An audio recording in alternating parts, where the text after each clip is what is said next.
All right. Okay, so Here we are. here we are. Once again. How we doing? Yes, sir. Good to see you. You as well, man. It's been a while.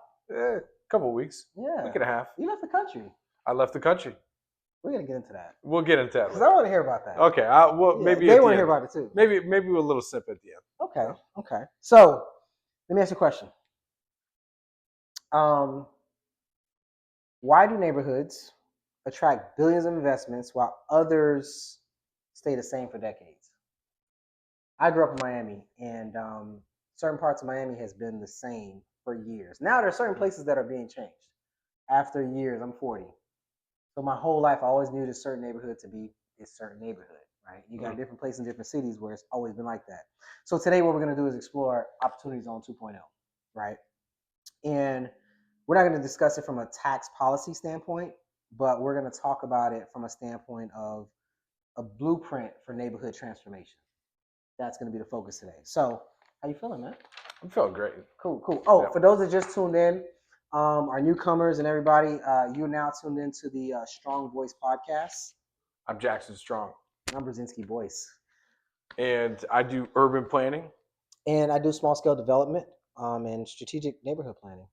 That's right. Yes, sir. So let's dive right in. I think this bill is particularly pertinent at this time because they recently enacted the legislation, and right now they're deciding on where to implement the program. I mean, for those that don't know about Opportunity Zone 2.0, so the government basically has a deal for rich people. One can argue, right? Sell your stocks, sell your homes, whatever. Instead of paying taxes on the profits right away, you can dump that money into poor neighborhoods, and we'll cut you a tax break. Essentially, that's what it sounds. It's actually, for those that don't know, it's actually part of the quote unquote, big beautiful bill that was signed July 4th, 2025, right? But the Opportunity Zone, the original one, has been around since 2017. The thing is, it was supposed to have an expiration date of 2026 in December. Yes. So now what this legislation does is it makes Opportunity Zones a little bit more permanent. Correct. And it's interesting your framing, which is certainly one way to look at it. I know that certainly the bill sponsors look at it in terms of trying to catalyze investment in areas that have been overlooked and underinvested in, or at least that's the intent of the program. That's the propaganda, in my opinion. But who knows? I mean, it has some positive benefits to it. I don't want to be a negative Nancy. Right. Well, I think, you do have some specific examples. I do. If anything, I was thinking you were going to be making the argument in favor of the program. I mean, I'm not either way. I think early on, I can't say I'm in favor or indifferent, but I think that with any program, I'm here to deliver the information and to add some good questions for people to ask and how we can get involved, because there's always mentioning things about the different bills that gets passed. I think one of the things that are important to highlight, which we'll talk about, is that there's certain rules now that's implemented with Opportunity Zone 2.0 that are in place now that wasn't in place for Opportunity Zone 1.0. We're going to unpack that and exactly see what that looks like. Yep. So yeah, we're going to get right into that. Let's talk about the basics. So what do you know about the bill? What are your foundational knowledge? The initial bill, I remember when that came out, and I saw maps of where this Opportunity Zones covered.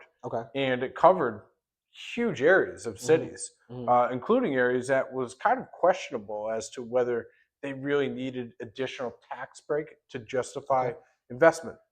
And so I think what has happened over the last 10 years or 8 years, whenever the bill was initially implemented, a lot of that investment has occurred in areas that probably were going to enjoy that level of investment regardless of whether the tax break was there or not. I'm sure there were some exceptions, but at least to me, when I looked at it on the map, there are many areas that were covered that were viable for investment, even without some kind of tax incentive. Right. And as you said, the tax incentive, can you just break that down real quick so people can understand what the incentive is? So, like, if you have a set of income that you have from selling a property, selling stocks, what the government is saying is, hey, invest your money in this neighborhood, and we're going to essentially defer the tax bill that you're going to receive on that income, right? By putting it into these neighborhoods. So that's kind of, the incentive. But what we want to focus on is how does that really impact the neighborhood? What happens after those dollars get invested into these neighborhoods? What happens to the people that live there? Sure. How are they impacted? And what can people do today about this bill that's happening? Because it's my understanding that our governor here in Florida, or governors, period, are required to have these designated areas decided on by September 28th. And it could go until October 28th. So right now, we're looking at a short period of time. Right now, we're filming this. This is July 14th. Now, once right? the governor's determined that, how long does that stay in place for? So it goes into effect January 1st, 2027, and it stays into place for 10 years, or permanently. So if neighborhoods are not, or if you're in your neighborhood, in your area, and you want to see your your neighborhood be chosen, you got to act now, because they're deciding on these places right now. Right. And that's if. If, right. A big if. Now, I do think that the intent behind it was to spur more investment in areas that historically or for a long time are lower income areas. Right. I think that's certainly one of the criteria for the tax. Excuse me. And a lot of these, again, the geographic area under the first bill covered areas that were also adjacent to the low income census tract. Right. So you could have a census tract that was in fact not low income at all, enjoying that. So that is one thing that has changed in Opportunity Zone 2.0. The other thing I do want to point out that it changed is the reporting. So now there's certain data and information that needs to be reported on the jobs and economic impact that's happening to these neighborhoods. Because let's not get it twisted. What happens is a lot of times they're building in these neighborhoods, and the people who live there, you heard the story on and on, they get pushed out of these neighborhoods because a lot of it focused on housing in 1.0. We're talking about 300,000 plus housing units that were brought, but it also brought jobs, but the people who lived there weren't, a lot of them, taking advantage or being able to take advantage of those jobs since there. So they can't afford to live there anymore. They can't afford the jobs that are coming into that area. So well, speaking of the jobs though, so most of the money that goes into the Opportunity Zone investment doesn't go into necessarily job creating businesses. They're going into housing, because that's just kind of an easy structure for investors to channel their money into. Because when you invest into a factory or manufacturing or a business that employs a lot of people, there's a lot of operational aspects of that. That's not just a simple asset that you can purchase and the numbers are nice and steady. That's something that requires a lot of focused operation. It's a company that builds and produces something. That's really what is creating at least the type of jobs that could really elevate some of these lower income areas. And yet that only makes up a tiny fraction of the Opportunity Zone. And so my big issue is that that should be, if anything, the prime emphasis of Opportunity Zones. 2.2, 2.0, but 2.1, 1.0, let's recognize that about 62% of the fund went to housing. Whereas I think it could personally create jobs. I like to think outside the box if the people who live there had an opportunity to invest in these homes there, and then they become landlords, and then now they can pass those properties on. That property becomes an income producing asset for them.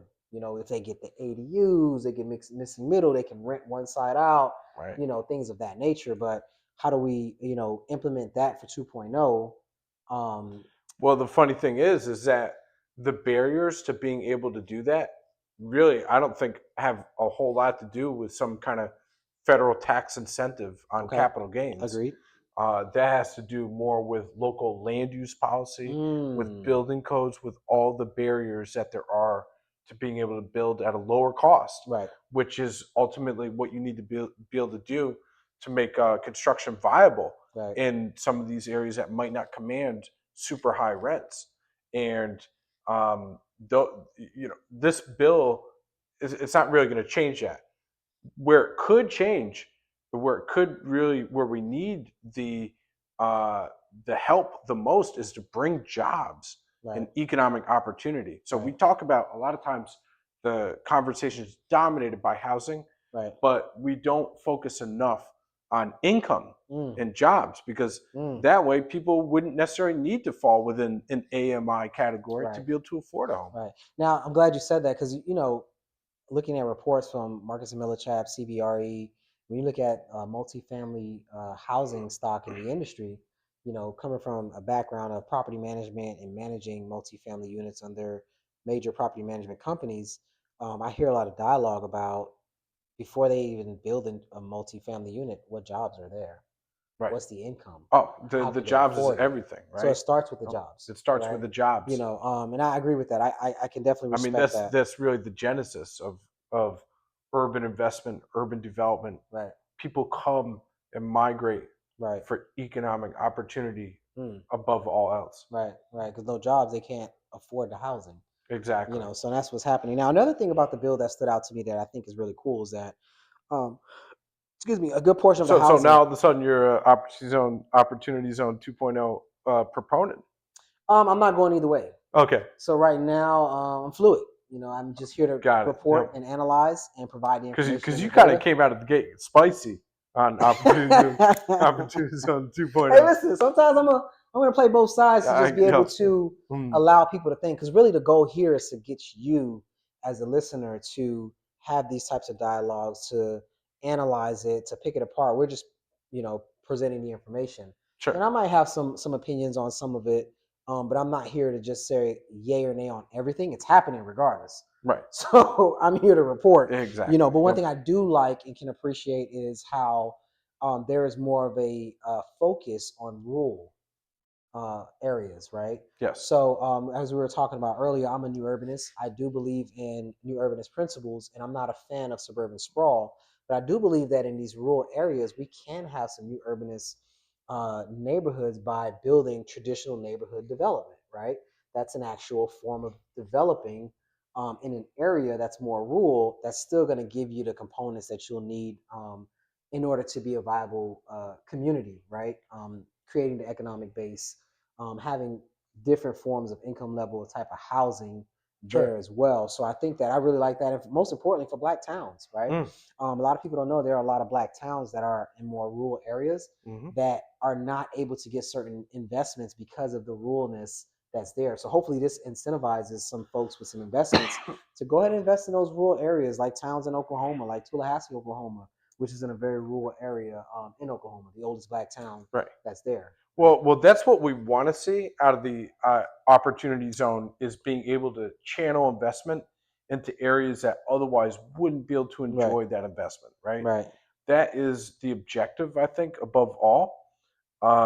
What we've seen under the original opportunity zone policy, is a lot of that investment occurs in areas that probably would occur regardless of whether the tax incentive existed or not. You think so? I think so for the most part, with some notable exceptions. I think you've pointed out in the past a few of those exceptions, such as Baltimore. Right. Well, yeah, we'll definitely go into that as well. And there's some things that people can do. Speaking of, on a positive note, to ensure that in your town, in your neighborhood, like in Chicago, I know that there's a lot of CDFIs coming together. CDFI? Yeah. What is that alphabet soup acronym? Community Development Financial Institution. Okay. Yeah. So there we go. CDFI. For the savages. Yes. Yeah. So they're coming together, and what they're doing is ensuring that within those areas of Chicago and those areas where they came together, about 30 of them, they're ensuring that these Opportunity Zone 2.0 maps are being actually directed in specific neighborhoods. Right. So there's things that we can do on a positive note. It's not like, oh, we're all doomed. They're just going to select areas. I know some people that are listening right now, they're probably thinking like, what's in it for me? Right. Like, if you live in an opportunity zone, what's in it for you? Like, how can that impact you right now? If you live in an opportunity zone, Well, the idea is that it's going to take some of the investment dollars and funnel them into your neighborhood if you live in one of those opportunity zones. How that's going to impact you personally, um, I can't say. When I think of the individual impact of existing residents, probably not going to be significant. And that's kind of brings me back to the core of how I look at opportunity zone. It's a tool in the toolbox, but it's not the biggest driver of what is going to revitalize a neighborhood or not. Oh no. Again, it's all about the economic opportunity. And so for me, when I look at opportunity zone 2.0, it does narrow the geographic area that it applies to, which is overall a positive thing because before it could apply to areas that really don't need an additional tax incentive. Right. So it's beneficial to have the incentive targeted more specifically in areas that could use the investment the most. That's something positive. Right. But if it's primarily just going to go into housing, of course we need housing. But as we mentioned before, the barrier to that housing, oftentimes a tax incentive is just a tiny, tiny piece of the puzzle, and it doesn't really address the underlying factors. Right, which means, folks, if you're in your neighborhood associations, your local councilman or councilwoman needs to be able to tell you if you're in an opportunity zone what you can do, because oftentimes what happens is they have these high-rise luxury mixed-use apartments that are built and it's not really benefiting the people who currently live there. Right. Because I want to also give voice to the people who live there and give them knowledge and information on what they can do to avoid being priced out of their neighborhoods. It's going to require local pressure. Right. It's going to require for you to, like you said, for these neighborhoods to say, hey, you know what? We want a business being built here that's going to create jobs for us that's here. Exactly. Right. Not just housing. And right? So for capital gains, right? If you're selling stocks, if you're selling real estate, you're putting that money into a job creating business is a totally different ballgame than putting it into housing, which again is just housing is a pretty simple income producing asset. Correct. Running a business is not. It's different. That is much more involved, endeavor. Right. And so I can understand why, people choose predominantly to invest in housing, but in my opinion, I think that it would be more beneficial to the economic revitalization of these communities to have more focus on job creation. Right. So you as a listener, I can tell you how you can get involved. Find out if your neighborhood or is it even in the running, as I stated. Contact your cities and the counties that you're in to identify if you guys are in the running or if they're considering.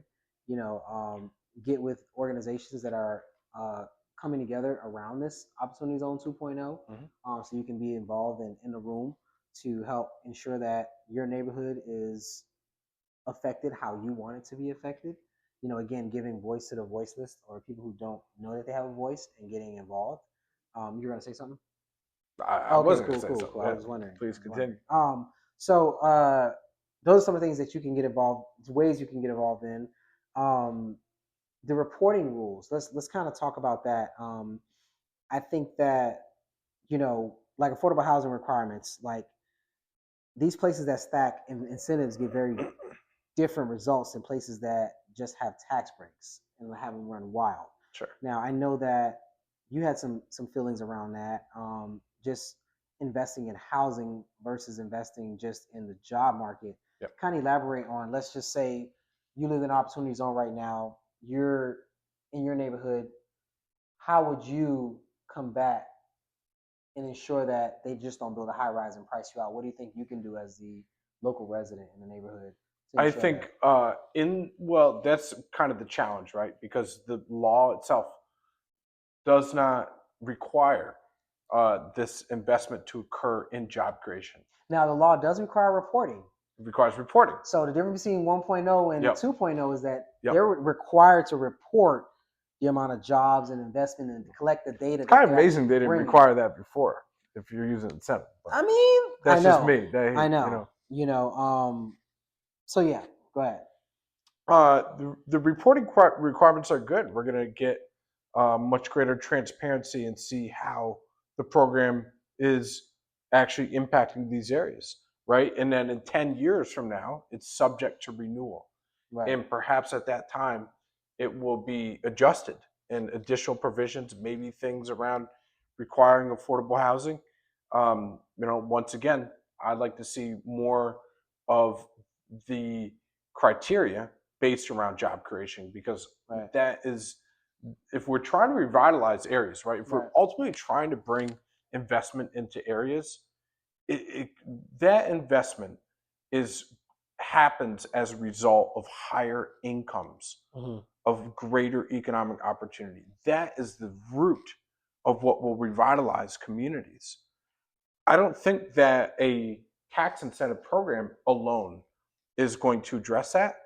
But if that is used as part of a stack of policy initiatives like brownfield remediation, infrastructure improvements, things like that, that can make areas in these disinvested locations throughout the country more viable for job creation, for firms to invest, then that needs to be, we need to be a lot more strategic about it, because if not, I'm skeptical that even 2.0 is going to make a meaningful difference one way or the other. I think it can help on the margin, but if we want something beyond just a marginal impact, then it needs to be focused on the foundation of revitalization, economic opportunity. So let me ask you a question. We'll play devil's advocate. Do you think it's really based on revitalizing neighborhoods, or is it really based on supporting the investors and fattening their pockets? Ooh. Is it for the investors, or do you think it's for the residents? Well, if we're being cynical, then one would say we're trying to fatten their pockets, right? I don't know. I mean, I'm not in the halls of Congress. I'm not privy to who's lobbying. I think it comes from a well-intended place, right? Okay. Again, it's trying to spur more investment, but I feel like if it's not focused on job creation, then it's kind of gimmicky.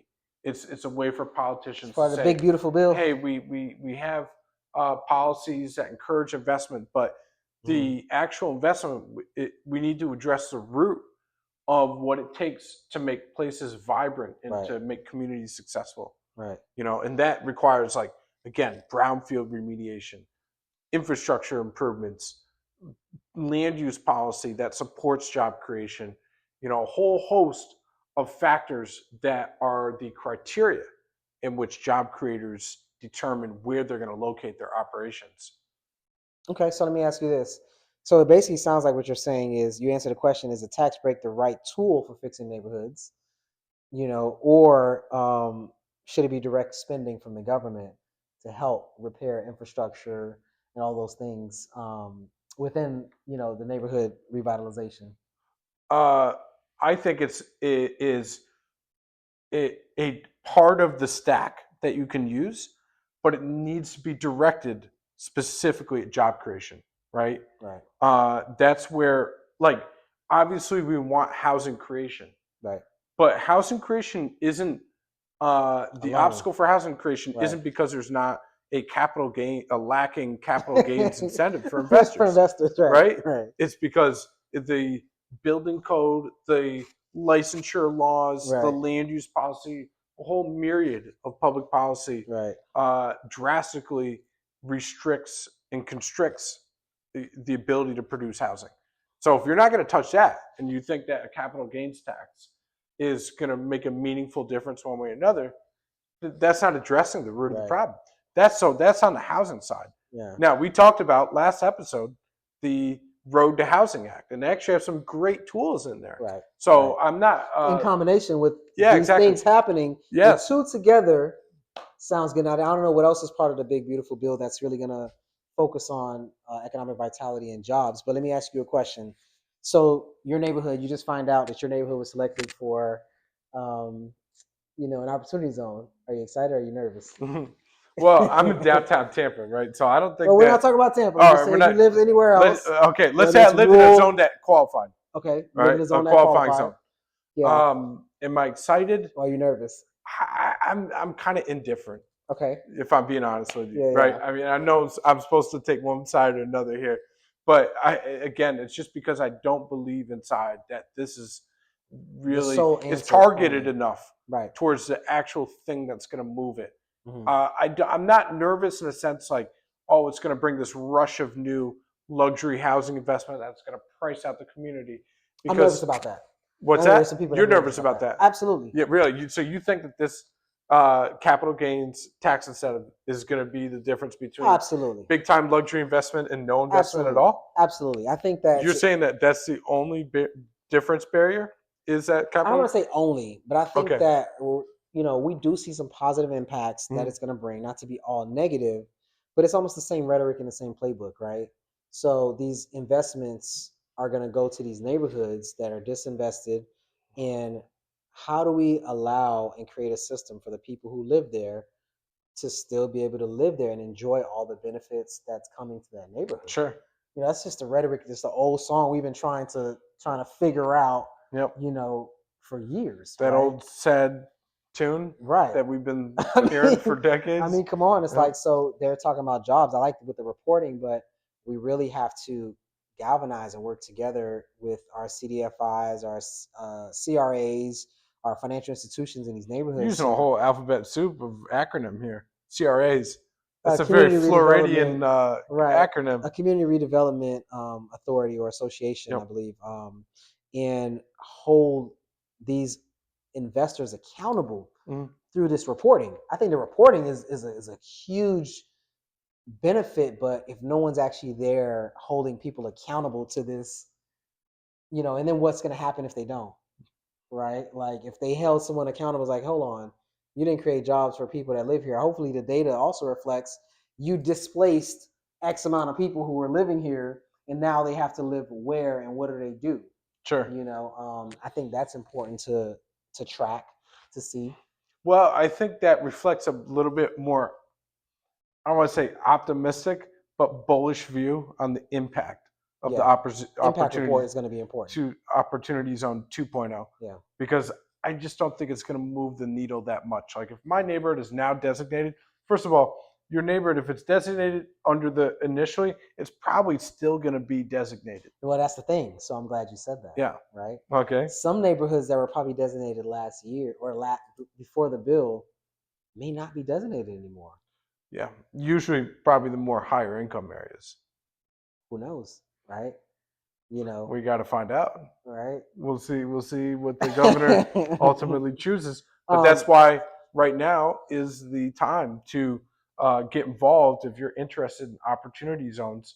Right now, currently, is the window in which we can express our desire right, or perhaps uh, opposition to a designation of an opportunity zone, whether we see it as positive or negative. right. But right now is that window to express that.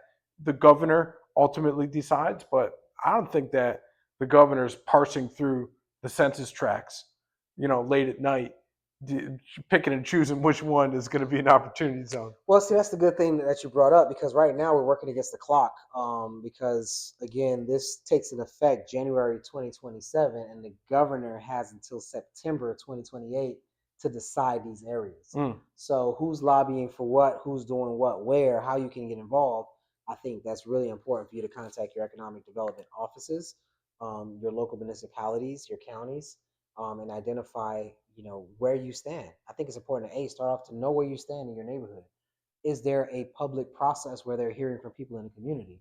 We just launched the Siri initiative, and we had our first developer convening, and we were talking about trans-oriented development. Why am I bringing this up? Not for a public, not for a what is it called? Shameless plug, but Okay, but you mentioned transit-oriented development. Right, but I'm also bringing it up because we were able to get people together to talk about the transit-oriented development that's happening. And I'm more than happy to get people together to talk about what's going on in their neighborhoods and to see if they're involved in opportunity zone and see if we can get officials to come out and help the common person understand and how they can be active in the process. Sure. Yeah, I think that's fair. I mean, I think, it's interesting, right? Because it's opportunity zone is intended to promote investment in these areas. Right. But, if you pointed out, as you have pointed out, there's various perspective on whether it's ultimately beneficial. You voice some of the concerns that there are for having some of these areas designated for as an opportunity zone because of being pushed out or increasing prices and stuff like that. Again, I don't think it's going to be so impactful that's going to move the needle one way or another. Yeah. I think it's kind of marginal. It's just a little sprinkle of an incentive, right? Because you get to defer your capital gains taxes 5 years, and you still have to pay capital gains taxes after the 5 years on 90 cents on the dollar in an urban area or 70 cents on the dollar in a rural area. Right. No, that's big. So it's not a huge investment. Right. It's just, you'd rather not have to pay the taxes now and be able to keep growing money, right? But you're investing too. It's not guaranteed that investment is going to pan out. Right? Because you could also lose your money as well. Yeah. But that's the whole nature of investing. It is. And I think you can speak to that, right? Absolutely. So what would you want people to leave this conversation thinking about when it comes to Opportunity Zone 2.0? I think that from a policy perspective, this might be moot now because the policy's already been written. Yep. I still think that if we are true to the intent of the policy, which is to encourage investment, then we got to address the root, and that's economic opportunity. And this kind of misses the mark on it. Yeah. It does change the geographic area. It changes the reporting requirement. It changes some policy, but it doesn't require that investment money to be focused on the hardest part of urban development, which is job creation. Incomes. But it's the most important part, because if we want people in these communities to be able to not just maintain their residency there, but to thrive and be able to grow generational wealth, that doesn't happen without better income opportunities. Agreed. All right. Well, I think that's all we got. I think that's all I got. Yes, sir. So please join us again. This is another successful episode of the StrongBois podcast. And you're pointing at me right now. Now I'm supposed to say, I'm Jackson Strong. What? I'm Jackson Strong. No, Brzezinski Boys. Okay. And it's the StrongBois podcast. My man. Yes, sir. Okay. Appreciate you.